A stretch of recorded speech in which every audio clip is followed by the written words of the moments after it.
Bismillahirrahmanirrahim. Assalamualaikum warahmatullahi wabarakatuh.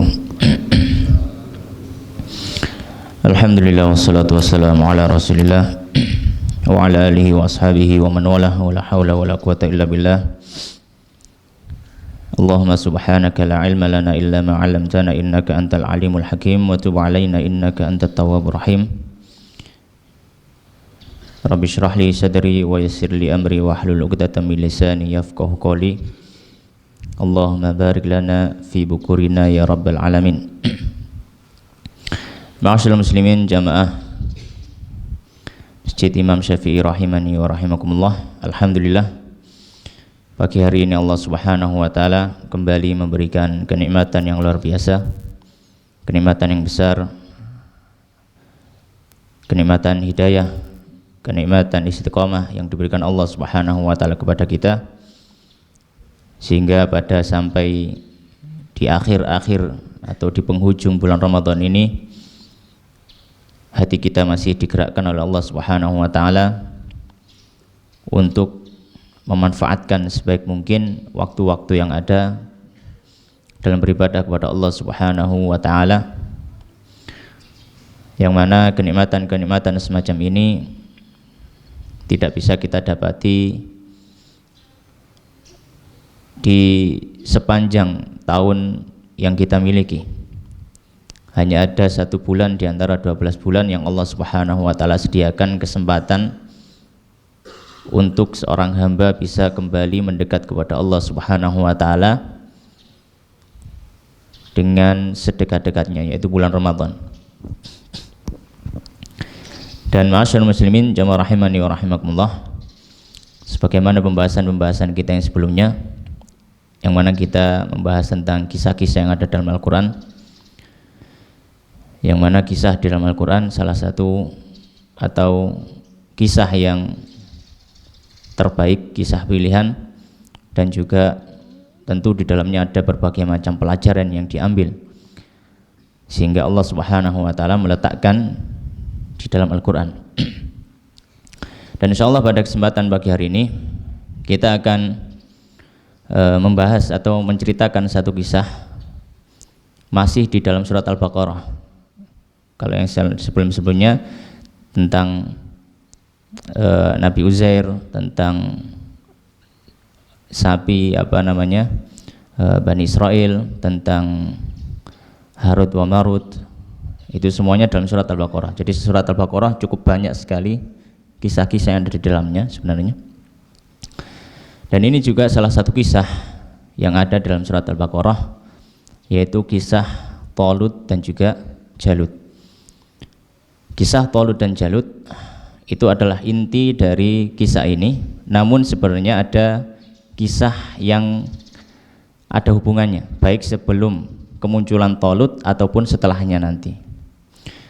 Dan kisah ini ada dalam surat Al-Baqarah ayat 246 sampai ayat 251.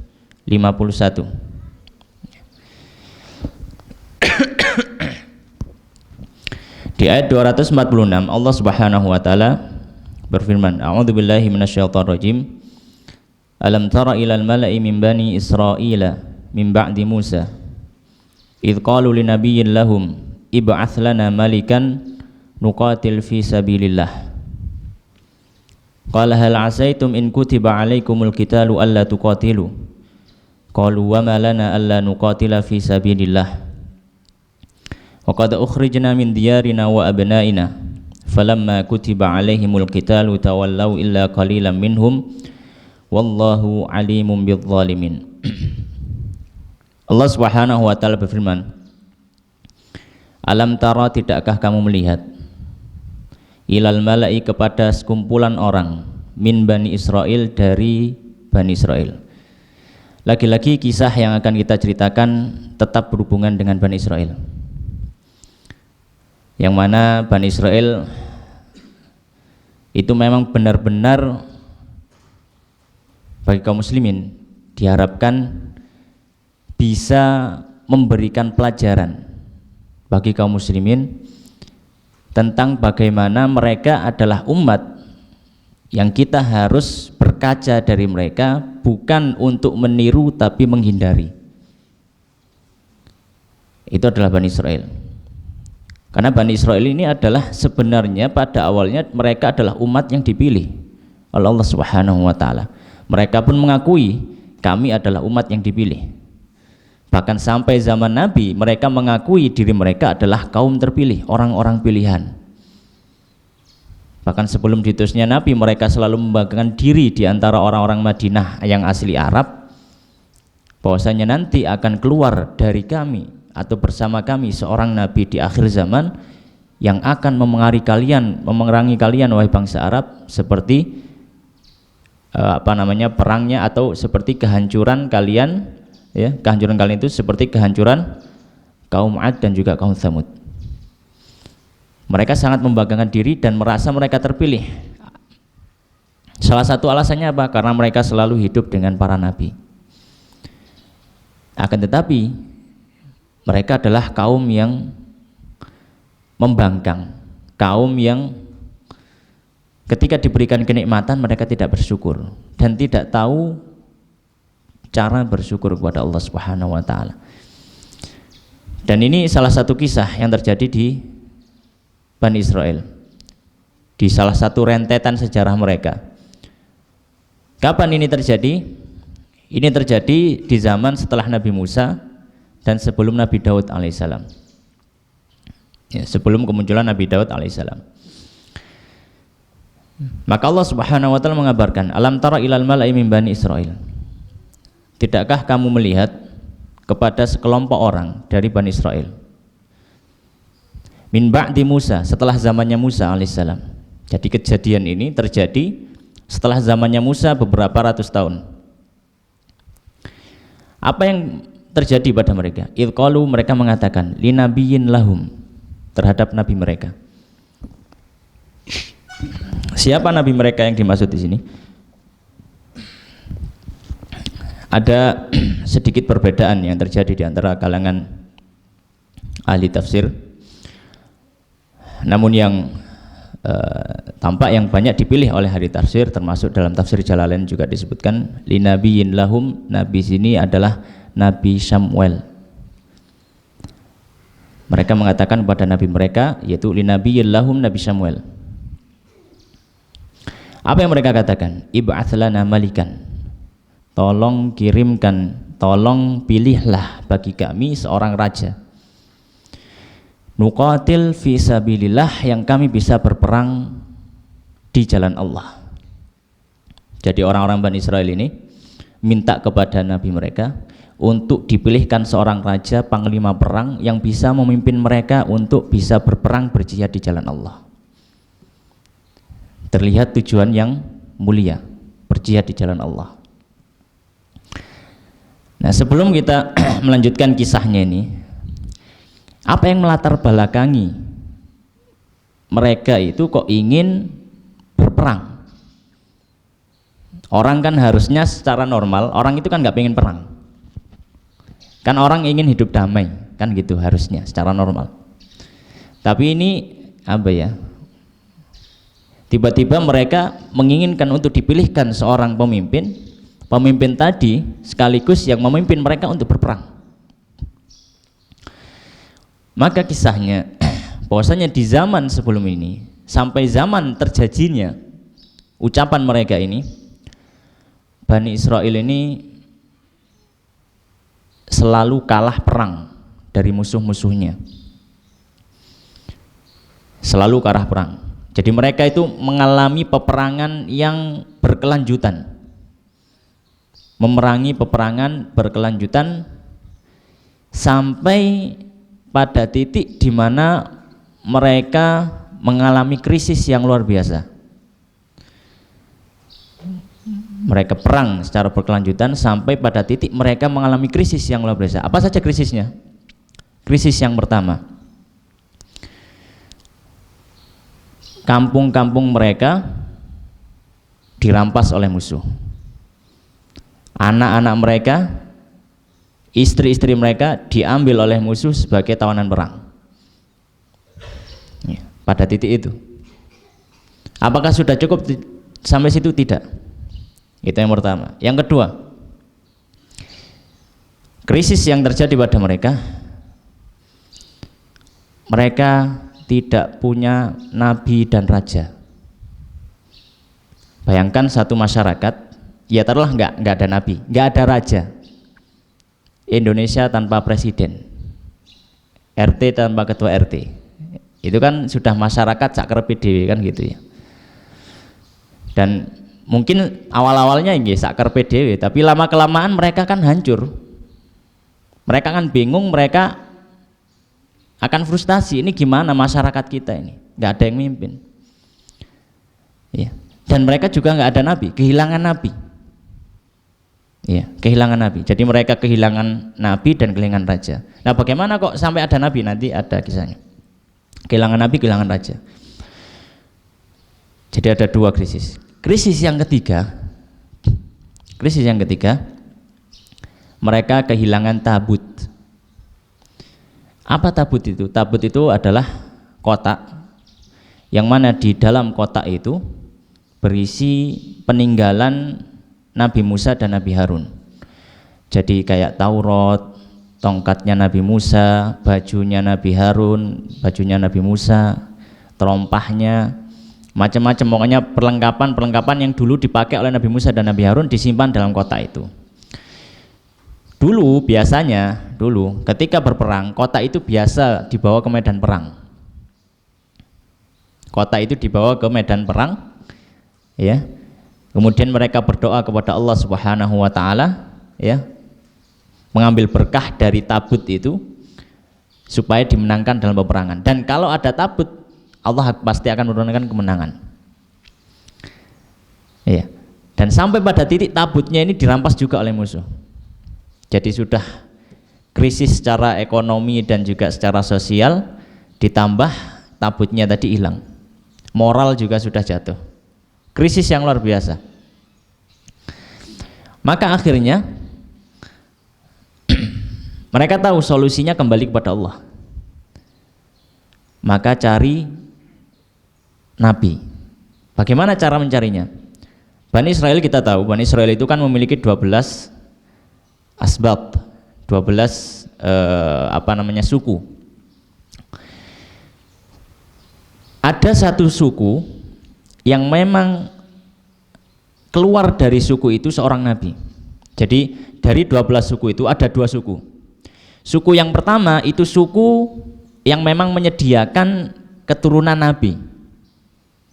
Ya, keturunan nabi. Jadi nabi-nabi semuanya dari suku itu. Suku yang satunya menyediakan keturunan raja.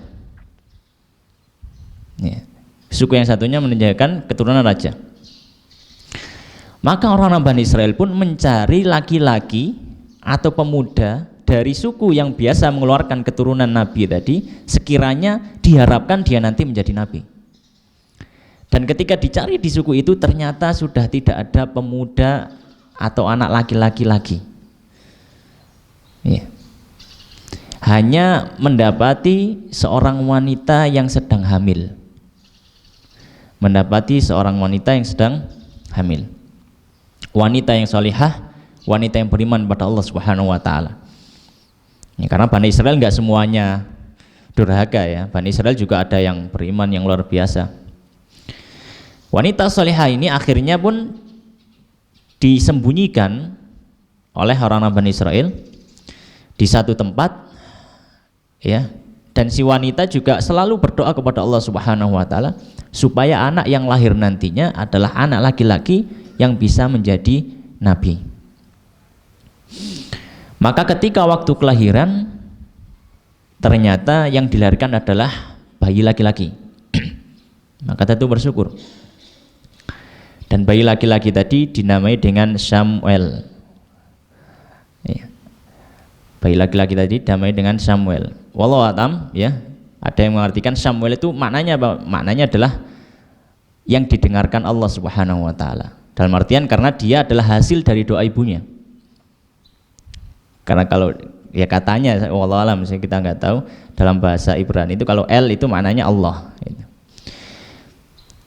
Maka si anak laki-laki tadi pun tumbuh menjadi dewasa dan peperangan masih belum, krisis belum terangkat, dan akhirnya dia menjadi nabi.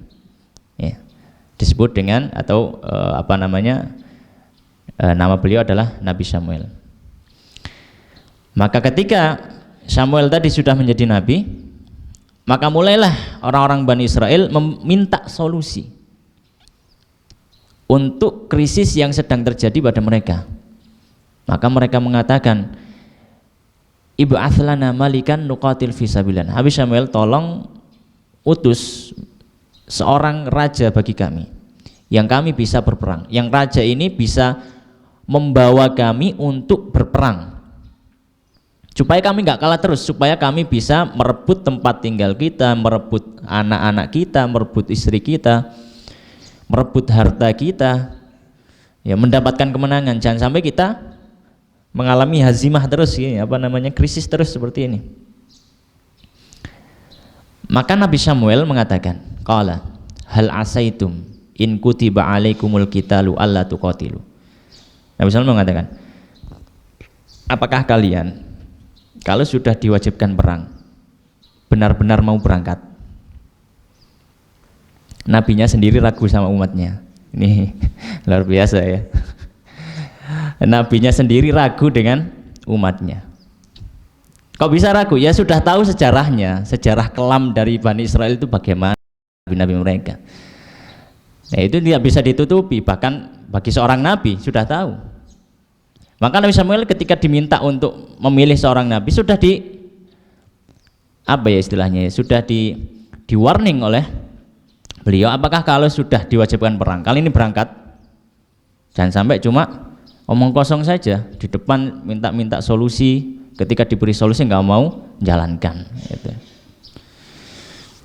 Maka mereka mengatakan apa? Qalu wa malana alla nuqatila fi sabilillah. Lah kenapa kita nggak perang di jalan Allah? Kenapa kita nggak berangkat perang? Waqad ukhrijna min diyarina wa abnaina, sedangkan kami dikeluarkan, diusir dari tempat tinggal kami dan dipisahkan dari anak-anak kami. Sudah nggak ada pilihan selain perang, sudah. Ya, kalau kita nggak perang ya kita akan hancur. Makin lama makin habis orang-orang Bani Israel dan sudah tidak ada Bani Israel lagi. Maka kata Allah menyebutkan, falamma kutiba alaihimul qitalu tawallau illa qalilam minhum.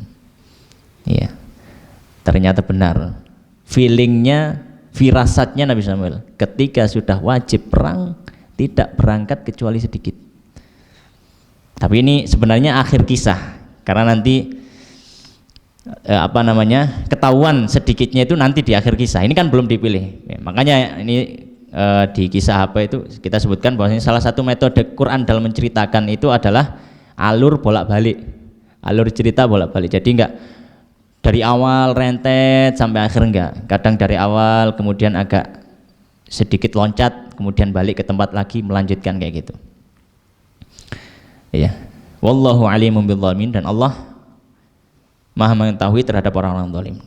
Dan nanti kita tahu bagaimana durhakanya Bani Israel yang disebutkan oleh Allah, tawallau illa qalilam minhum. Ketika sudah wajib perang, akhirnya tidak berangkat untuk berperang kecuali sedikit, dan sedikitnya itu luar biasa. Prosentase sedikitnya itu luar biasa. Itu kayak orang yang ini loh, kok bisa seperti itu gitu. Ya, nanti kita akan sampaikan. Maka setelah diminta oleh kaumnya untuk memilih seorang nabi, Nabi Samuel sudah mempertanyakan juga apakah kalian siap untuk berperang. Memang mereka mengatakan sudah nggak ada pilihan kecuali perang. Ya, maka Nabi Samuel berdoa kepada Allah Subhanahu wa taala, meminta petunjuk, meminta wahyu untuk diberikan seorang raja. Ketika Allah Subhanahu wa taala sudah memberikan wahyu kepada Nabi Samuel, maka Nabi Samuel menyampaikan kepada kaumnya. Apa yang disampaikan Nabi Samuel? Wa qala lahum nabiyuhum, dan berkata kepada mereka, kepada Bani Israel, nabi mereka, innallaha qad ba'atha ilaikum taluta malika. Wahai Bani Israel, innallah, sesungguhnya Allah. Di awal Nabi Samuel sudah memberikan taukid, sudah memberikan penekanan. ini bukan pilihan saya loh. Karena sudah merasa Nabi Samuel ini, wah kok Tolut yang dipilih ini jadi problem ini nanti. Makanya di awal Nabi Samuel mengatakan innallah, yang milih Allah. Innallah, sesungguhnya Allah qad ba'atha, telah mengutus, telah mengirim, ya, lakum, bagi kalian, siapa? Tolut, ya, malika, sebagai seorang raja. Apa yang terjadi? Ternyata benar dugaannya Nabi Samuel. Pilihan jatuh kepada Tolut ini jadi problem. Mereka mengatakan, mereka mengatakan apa? Anna yakunu lahul mulku alaina. Bagaimana bisa dia menjadi raja untuk kami? Bani Israel mempertanyakan, kok bisa Tolut yang jadi raja? Ya. Dan mereka melanjutkan, wa nahnu ahaqqu bil mulki minhu, dan kami ini sebenarnya ada orang-orang yang lebih layak untuk jadi raja. Jadi mereka merasa Tolut itu tidak sesuai standar untuk jadi raja. Untuk jadi raja, untuk jadi pemimpin ini enggak sesuai standar secara akal mereka. Secara akal mereka. Tidak sesuai standar. Alasannya apa? Salah satu alasannya disebutkan di sini. Walam yu'ta sa'atan minal mal. Dia itu enggak punya harta. Ya. Karena kampanye butuh dana yang cukup besar, ini itu ya. Lah ini kok ada orang nggak kampanye murah-murah jadi pemimpin gitu. Maka mereka mengatakan walam yu'ta sa'atan minal mal. Tolut ini nggak punya harta. Maka di pandangan mereka orang yang berkuasa itu identik dengan harta kekayaan yang melimpah ruah. Itu alasan pertama. Alasan yang kedua, yang ini juga alasan yang cukup kuat secara akal mereka. Tolut ini bukan dari suku bangsawan. Karena tadi kita sebutkan, dari 12 suku Bani Israel itu ada satu suku yang mengeluarkan raja, keturunan raja terus. Jadi ada suku bangsawannya. Nah, Tolut ini adalah dari suku yang bukan kelompok bangsawan tadi. Jadi ini rakyat jelata, tiba-tiba dipilih jadi raja. Maka mereka mengatakan nahnu ahaqqu bil mulki minhu. Ya, keturunan raja itu loh masih ada, atau dari suku yang biasanya mengeluarkan raja itu loh masih ada. Kenapa kok dari suku lain? Jadi alasannya dua. Dan memang Tolut ini adalah seorang yang pertama dia miskin, ya secara finansial dia kurang, secara ekonomi. Kemudian yang kedua, itu tadi dia bukan dari golongan bangsawan, ya, dari golongan bangsawan bukan, tapi rakyat biasa. Sudah rakyat biasa, terus miskin, nah kok dipilih jadi pemimpin? Nggak terima orang-orang. Secara akal mereka seperti itu, secara akal. Maka Nabi Samuel memberikan penekanan lagi. Kan yang diprotes siapa? Nabi Samuel kan? Ya. Padahal sudah diberikan penekanan di awal, innallaha qad ba'atha ilaikum Taluta malika. Yang milih ini Allah, atau yang mengutus Tolut sebagai raja itu Allah. Maka ketika diprotes oleh kaumnya, Nabi Samuel diprotes, maka Nabi Samuel mengatakan lagi, qala innallaha astafahu. Yang milih itu sekali lagi bukan saya, yang milih itu Allah. Kemudian untuk apa istilahnya ya? Untuk membantah akal mereka, ya, atau logika mereka yang mengatakan bahwanya raja itu hendaknya dari keturunan suku ini dan juga memiliki keluasan harta, maka dibantah oleh Nabi Samuel. Innallaha astafahu alaikum. Sesungguhnya yang milih itu Allah. Yang pertama. Jadi Nabi Samuel akhirnya memberikan bantahan kepada kaumnya sendiri. Ini debat Nabi dan kaumnya, debat. Dibantah. Yang pertama, ini bukan pilihan saya pribadi, ini pilihan Allah. Kalaupun dijawab seperti itu seharusnya sudah cukup. Tapi karena ini Bani Israel, agak beda memang ya. Maka tambahin wazadahu bastatan, dan Allah memberikan kepadanya keluasan fil ilmi, di dalam masalah ilmu. Yang pertama, dia memiliki ilmu yang tidak kalian miliki. Jadi Talut ini terkenal orang yang berilmu, pandai, cerdik, ya, memiliki ilmu perang gitu ya, strategi perang dan semisalnya, strategi mengatur dan seterusnya. Jadi dia ini memiliki ilmu. Kemudian wazadahu bastatan fil ilmi wal jism. Yang kedua, dia ini memiliki postur tubuh yang bagus. Kalian kan mau pilih raja yang sekaligus jadi pemimpin perang. Kan nggak mungkin pilih raja dia jadi panglima perang tapi tubuhnya lemah, tubuhnya lemes, melaku klunu gitu ya. Kan musuhnya juga, mana rajamu, ini rajanya, mana panglima perangmu ini. Ya kan di EC sama musuh gitu. Oh ini rajamu gitu. Maka dia adalah orang yang gagah ya, yang bagus postur tubuhnya. Maka dia memiliki dua hal yang sebenarnya cukup sebagai seorang raja. Dia memiliki ilmu masalah kerajaan dan juga masalah strategi perang. Yang kedua, tubuh dia bagus. Dia bukan cuma mengatur, tapi dia jalan sendiri, perang sendiri, duel sendiri pun bisa. Ya, maka layak sebagai seorang raja. Baik. Kemudian Nabi SAW melanjutkan, wallahu yu'ti mulkahu may yasha, memberikan nasihat kepada kaumnya, kepada Bani Israel. Wallahu yu'ti mulkahu may yasha. Ketahuilah bahwasanya Allah itu memberikan kekuasaan terhadap Allah yang kehendaki, terhadap yang dikehendaki Allah Subhanahu wa taala. Jadi ya terserah Allah mau memberikan kekuasaan ini kepada siapa, itu hak Allah Subhanahu wa taala. Dan kalau sudah menetapkan kekuasaan ini jatuh kepada Talut, ya sudah Talut. Wallahu wasi'un alim. Dan Allah Maha luas lagi Maha mengetahui. Ya, Allah Maha luas lagi Maha mengetahui. Baik. Maka di sini ada pelajaran bagi kita.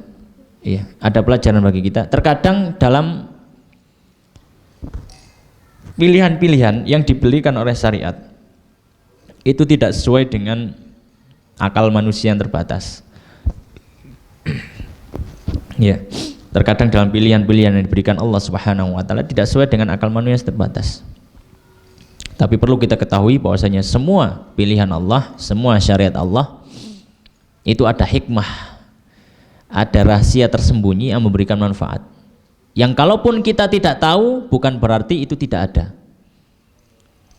Karena akal manusia terbatas. Ya, untuk hal yang diketahui. Maka kalau kita tidak tahu, bukan berarti hal itu nggak ada. Ada, tapi kita nggak tahu.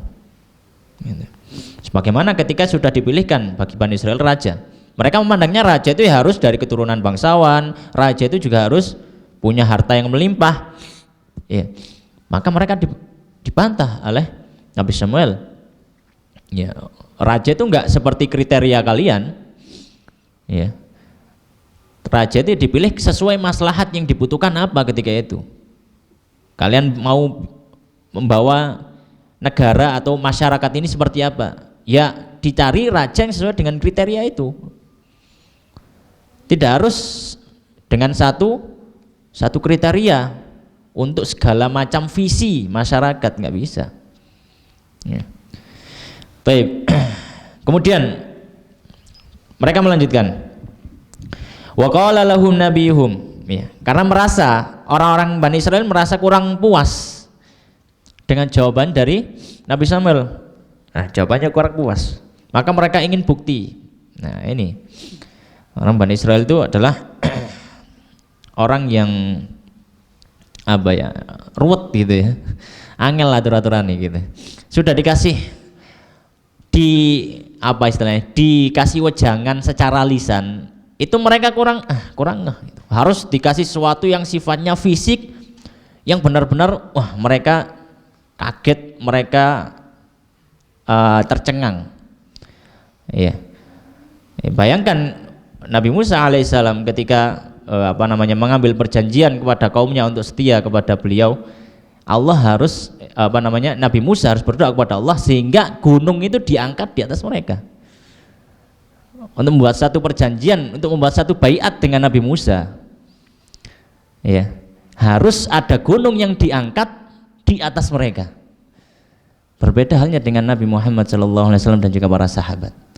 Ketika di Baiatur Ridwan, mereka semuanya berbaiat, siap mati membela Rasulullah SAW. Ya, hanya karena Rasulullah SAW ketika Utsman bin Affan nggak kembali kan, di Hudaybiyah itu, ketika mau umrah nggak boleh sama orang Quraisy, diutus Utsman nggak balik-balik. Maka Nabi khawatir, waduh Utsman ini jangan-jangan dibunuh sama orang Quraisy Mekah. Dikumpulkan sahabat, ya, silakan berbaiat, kita berperang sampai mati. Dan tidak ada seorang sahabat pun yang membantah. Ya, langsung semuanya baiat. Ya. Baik, ya itulah umat Islam, ya, berbeda dengan mereka, selalu sami'na wa ata'na. Baik. Maka ketika mereka meminta bukti, apa buktinya? Kalau Samuel itu adalah raja kita dan pemimpin perang kita. Akhirnya Nabi Muhammad mengatakan, wa qala lahum nabiyuhum, nabi mereka mengatakan, inna ayata mulkihi, tanda kekuasaannya Talut apa? An ya'tiyakumut tabut, akan datang kepada kalian tabut yang sudah diambil oleh musuh. Tabut kotak itu akan datang kepada kalian. Ya. Apa di dalam tabut itu? Fihi sakinatun, di dalamnya ada ketenangan. Karena tadi kita sebutkan, biasanya kalau mereka zaman dulu perang, tabutnya dibawa, itu biasanya turun ketenangan, dan kemudian setelah itu dapat kemenangan. Fihi sakinatun min rabbikum, dan juga apa? Wa baqiyatun mimma taraka alu Musa wa alu Harun tahmiluhul malaikah, dan di dalamnya ada sisa-sisa dari peninggalan Nabi Musa dan juga Nabi Harun. Dan bagaimana cara tabut itu kembali? Tahmiluhul malaikah, nanti dibawa malaikat. Maka Nabi Samuel pun mengumpulkan Bani Israel di satu tempat di tanah lapang, dikumpulkan semuanya. Beliau berdoa kepada Allah Subhanahu wa taala untuk memberikan bukti bahwasanya Talut ini adalah penguasa baru mereka. Maka dari kejauhan ada sesuatu yang terbang di antara langit dan bumi. Ternyata itu tabut terbang dari tempat musuh dan jatuh tepat di hadapan orang-orang Bani Israel. Harus diberikan satu hal yang di luar akal. Ya, ya kalau sekarang mungkin viral ya, ada kotak peti terbang gitu ya. Maka jatuh tepat di hadapan mereka dan dicek di dalamnya benar. Itu tabut yang mereka kenal. Ya. Inna fi dzalika laayatan lakum in kuntum mu'minin. Sesungguhnya dalam hal tersebut ada tanda kebesaran Allah Subhanahu wa taala bagi kalian jika kalian adalah orang-orang yang beriman. Maka setelah diberikan bukti seperti itu baru mereka merasa puas. Ya sudah, kita terima. Baik. Apakah berarti kalau mereka menerima mereka patuh? Belum tentu, gitu ya. Belum tentu. Maka akhirnya setelah mereka menerima Talut sebagai raja, ya sebagai seorang pemimpin baru, dan ini persiapan untuk memang Talut ini raja sekaligus dipersiapkan sebagai pemimpin perang. Maka Talut yang menjalankan tugasnya sebagai seorang raja dan juga pemimpin perang. Maka Talut mulai memilih dari dari orang-orang Bani Israel itu orang yang kiranya bisa diajak untuk berangkat perang. Ya dipilih ya dari laki-laki yang bisa untuk berangkat perang, dilatih ya, dididik ya, diberikan bekal militer gitu ya. Dilatih menggunakan senjata, dilatih menggunakan pedang, panah, tombak, tameng dan macam-macam. Kemudian juga di sisi lain menyiapkan perbekalan ya, lahan-lahan pertanian mulai dihidupkan, kemudian dari hasilnya itu ada yang disimpan, ada yang dimakan. Pokoknya Talut benar-benar menyiapkan pasukan. Jadi membuat membuat satuan tentara baru untuk berperang. Berperang melawan siapa? Berperang melawan Jalut, karena musuh terdekat Jalut. Ya, musuh terdekat mereka adalah Jalut. Maka berjalan beberapa waktu, pasukan pun siap. Dan yang berhasil dikumpulkan, dilatih, dididik, dipersiapkan oleh Talut dari Bani Israel itu ada, ya sebagaimana disebutkan dalam riwayat di antara Imam Al-Baqawi dalam tafsirnya menyebutkan ada 80.000 pasukan, prajuritnya 80.000. Ya. Maka 80.000 pasukan tadi sudah dipersiapkan, ditata berbaris rapi. Maka di sini disebutkan falamma fasala Talutu bil junud. Ketika Talut sudah mulai menata pasukannya, sudah mulai membariskan, sudah mulai mengecek satu persatu, batalion-batalion dicek, persenjataan bagaimana, persiapan bagaimana, ya, dan lain sebagainya. Ya, falamma fasala Talutu bil junud. Ketika sudah menyiapkan Talut pasukannya. Maka setelah mengecek sudah siap, maka Talut memberikan pidato. Salah satu isi pidatonya, innallaha mubtaliikum binahar. Wahai pasukanku, ketika kita berangkat nanti ada ujian. Ada ujian. Ini salah satu tes yang diberikan Talut kepada mereka. Ya, innallaha mubtaliikum. Sungguh Allah menguji kalian binahar dengan satu sungai. Ujiannya apa? Faman syariba minhu falaysa minni. Yang minum lebih dari satu tangkupan tangannya, maka dia tidak berhak melanjutkan perjalanan untuk perang. Ya. Jadi mengetes ya bagi mereka ketahanan fisik dan juga kepatuhan terhadap pemimpin. Karena percuma pasukan banyak tapi nggak ada yang patuh kan, ya sama aja. Wa man lam yat'amhu minni wa man lam yat'amhu fa innahu minni. Dan siapa yang tidak minum maka dia termasuk pasukanku, illa kecuali man iktarafa ghurfatan biyadihi, kecuali orang yang meminum hanya satu tangkupan tangannya. Minum sekali dengan tangannya kemudian sudah selesai, maka dia berhak untuk ikut. Maka benar ketika sudah disampaikan itu kepada tentaranya, Talut berangkat dengan pasukan. Semua dari suku-suku Bani Israel semuanya dikumpulkan. Dan di antara suku-suku Bani Israel tadi, di antara para prajurit tadi ada seorang pemuda yang masih sangat muda yang ikut dalam berperang. Ya. Dia sangat pandai menggunakan ketapel, gitu ya. Qadhafa itu ketapel batu, tapi bukan ketapel Jawa ya, ketapel Indonesia bukan, tapi ketapel dari kain. Jadi ada kain kemudian batu ditaruh di ujungnya, kemudian diputar-putar, kemudian disendat, disentek gitu, kemudian batunya lepas. Dan saking mahirnya pemuda ini ketika bermain itu, ketika memburu tidak ada satu buruan yang kena kecuali pasti mati. Saking mahirnya. Dan si pemuda yang masih sangat-sangat muda ini namanya adalah Daud. Ya. Jadi di antara pasukannya Talut itu ada Daud. Ya, masih sangat muda. Dan ada kisah Israiliyat ketika berangkat perang, ketika di jalan Daud ini mendengar ada yang memanggil, dicari nggak ada orangnya. Tapi ini Israiliyat ya, tapi nggak apa-apa kita kisahkan karena tidak ada bertentangan dengan syariat. Dipanggil lagi, ditolak, nggak ada orang di belakangnya. Dipanggil lagi, kemudian benar-benar dicari sekitarnya itu siapa yang manggil-manggilin. Dicari sumber suara, ternyata sumber suaranya ada satu batu yang memiliki suara memanggil namanya Daud. Maka ketika diangkat, ini watu kok bisa ngomong gitu. Maka dialog dengan batu tersebut. Ya. Kemudian intinya adalah batu itu mengatakan, bawalah aku dan gunakan aku untuk berperang. Aku pasti akan bisa membunuh musuhmu.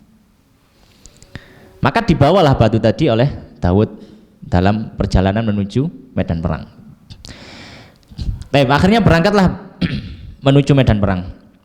Dan benar di tengah jalan mereka mendapati sungai yang sangat jernih, yang airnya itu begitu menggoda untuk diminum. Ya. Sangat jernih, sangat bersih. Ya. Maka apa yang terjadi? Maka ketika melihat air yang begitu terlihat menyegarkan, fasyaribu minhu illa qalilan minhum, semuanya minum kecuali siapa? Illa qalilan minhum, kecuali sedikit saja yang patuh cuma minum 1 kali, yang lain itu minum 2 kali, 3 kali, 4 kali, bahkan ada yang pakai gayung ya, ada yang ngokop langsung di sungai gitu ya. Semuanya minum lebih dari 1 tangkupan tangan kecuali sedikit saja. Dan yang berhasil melewati sungai itu hanya 4.000 orang.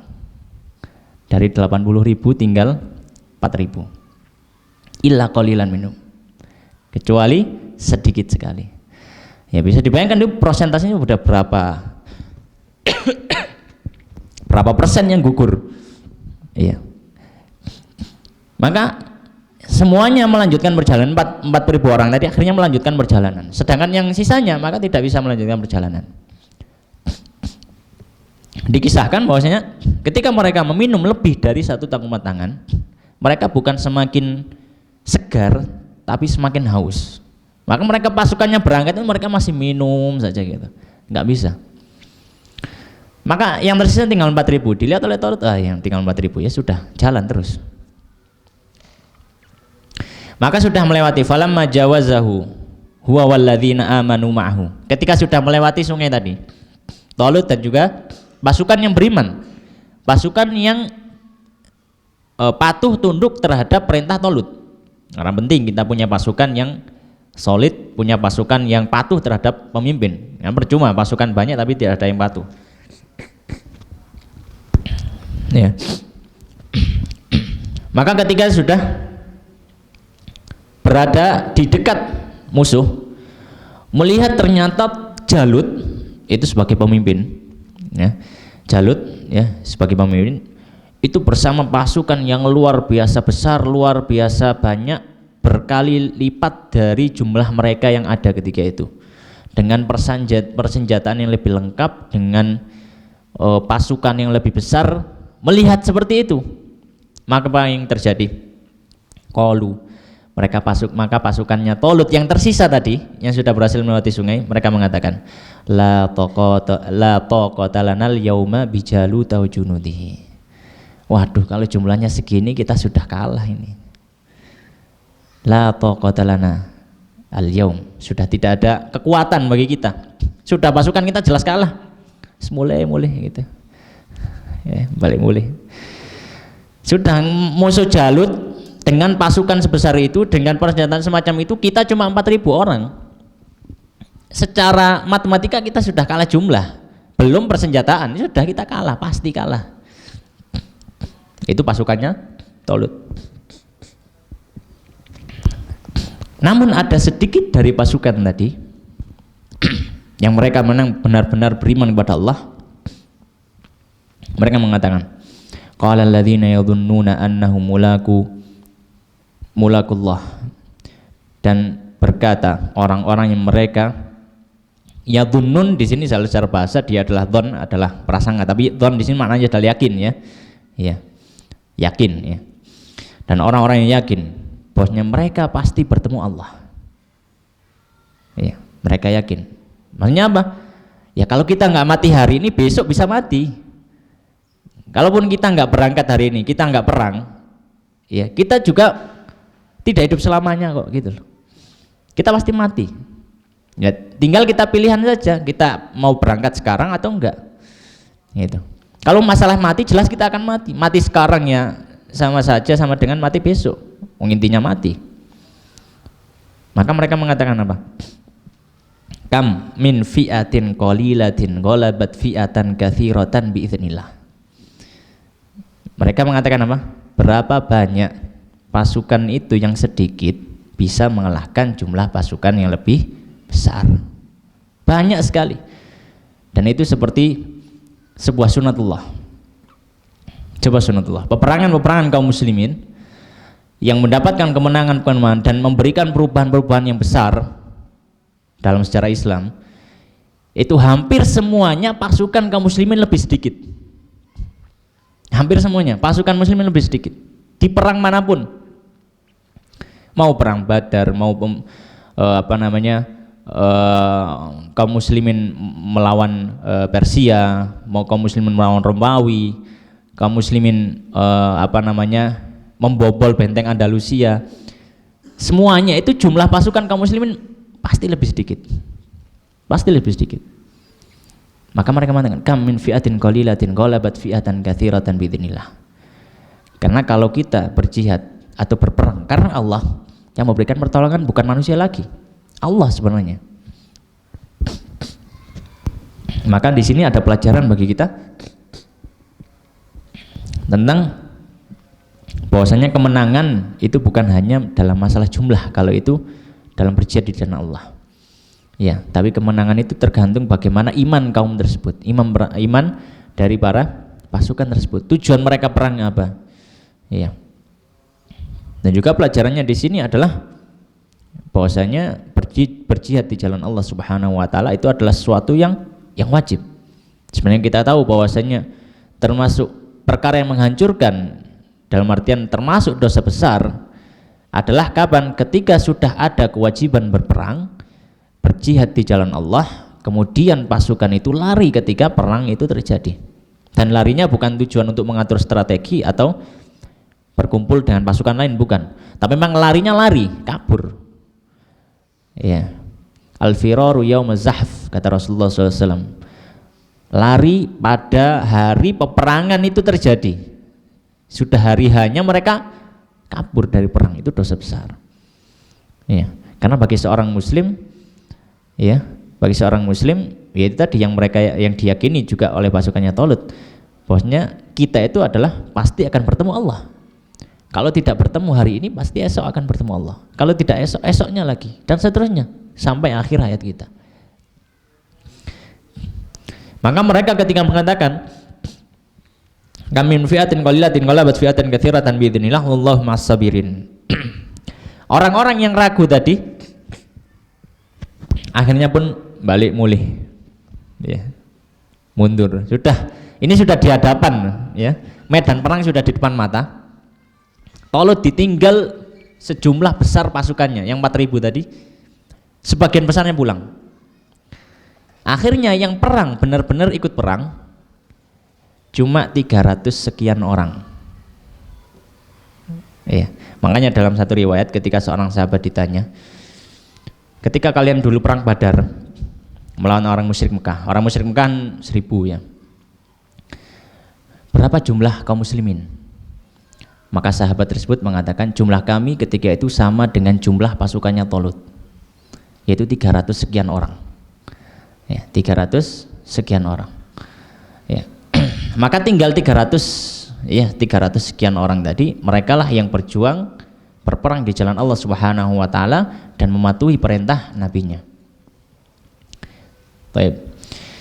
Kemudian ketika sudah yang sisanya pulang, tinggal 300 tadi, sudah turun ke ke lapangan untuk berperang. Seperti biasa tradisi perang zaman dulu, ya, itu ada duel sebelum perang, pemanasan. Ya, satria ke satria itu suruh maju. Siapa yang mau duel, silakan duel dulu. Nah, itu kalau zaman dulu, ya, kalau zaman dulu. Maka di sini disebutkan ayat selanjutnya, walamma barazu li Jaluta wa junudihi. Ya. Walamma barazu li Jaluta wa junudihi qalu, dan ketika mereka sudah berhadapan, ya, sudah buruz itu sudah keluar dari tempat yang tersembunyi dari mereka, maksudnya mereka sudah berada di lapangan, sudah hadap-hadapan dua pasukan, ya, berhadapan dengan Jalid dan juga pasukannya. Kalau mereka berdoa kepada Allah, apa doanya? Rabbana afriq alaina sabra. Ya, ya Allah, berikanlah kepada kami kesabaran. Afriq berasal dari kata ini, lafaz yang cukup memberikan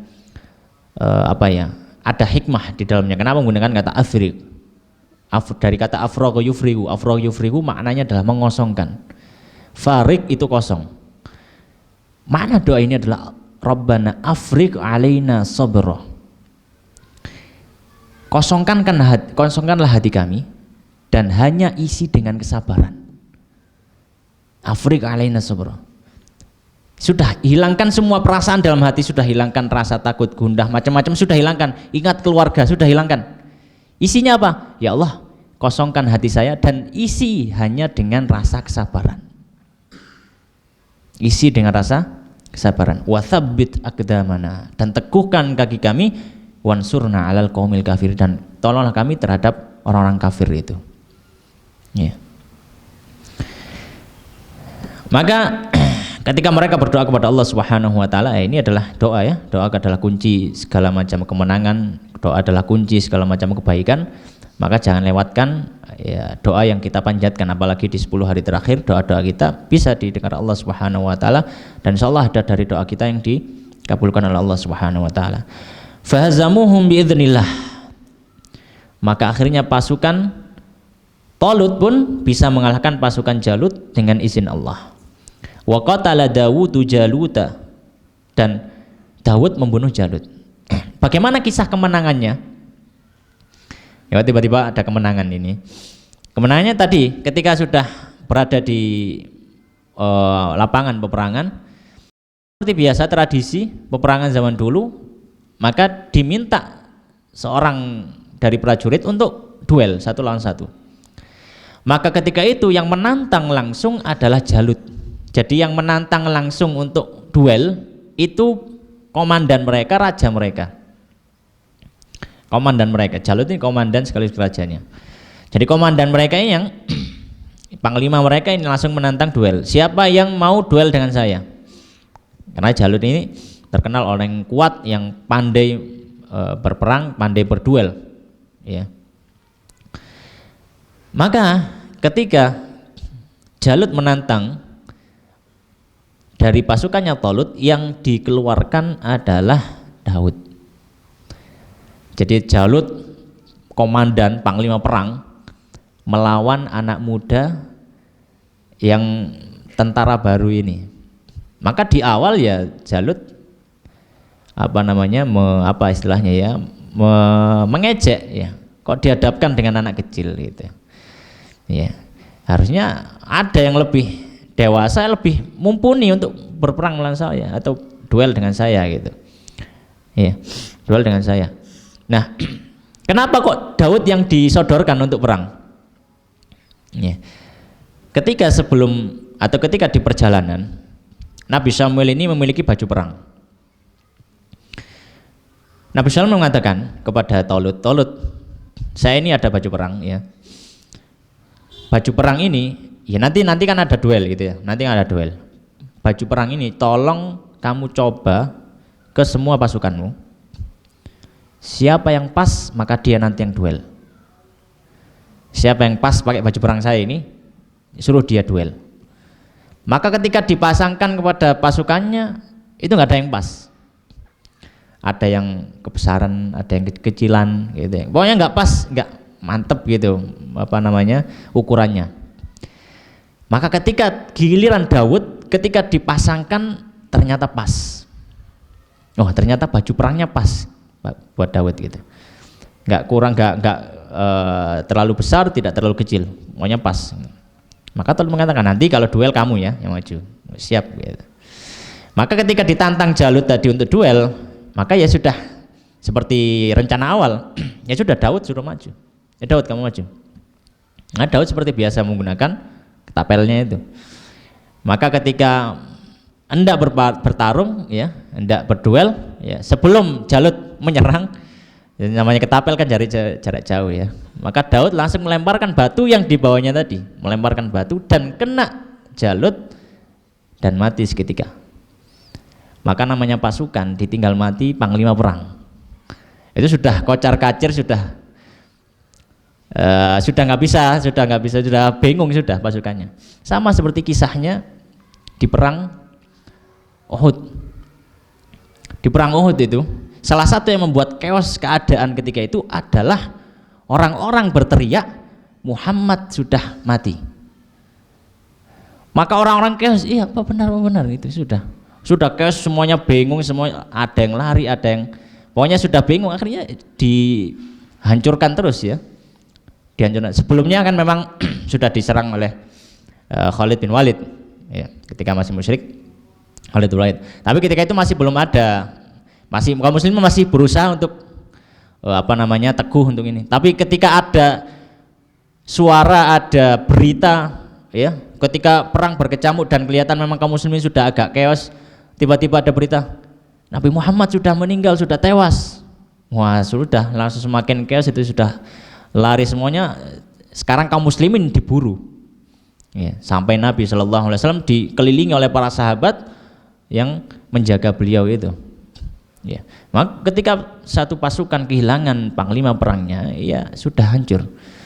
Maka ketika sudah tahu panglima perangnya meninggal, ya mati, tewas di tangan Daud, maka ketika itu tinggal sudah diserbu saja. Sudah, kamu sebelah sana, saya di depan, sudah hancur sudah.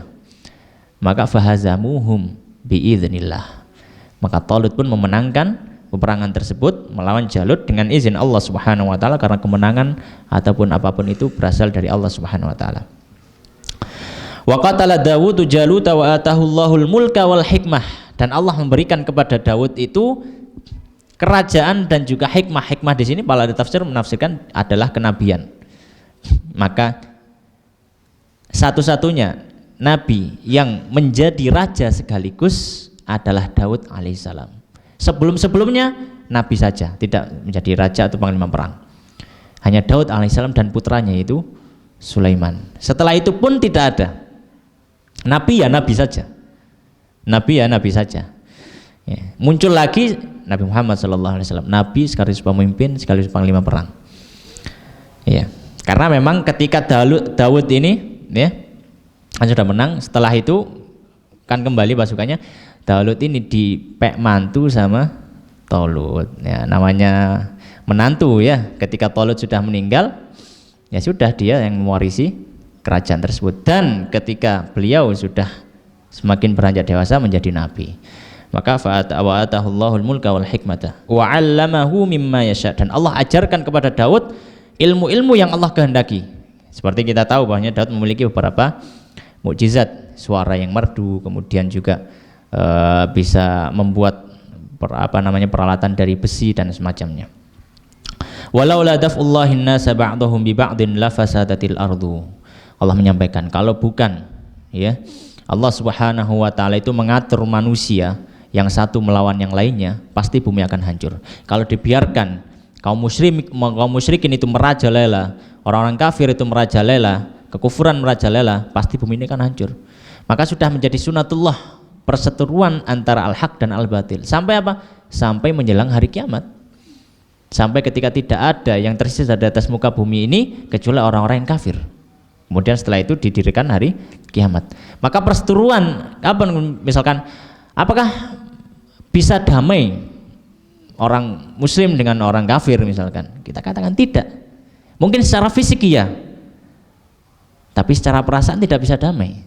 Karena orang muslim tidak bisa ridho dengan kekufuran. Ya.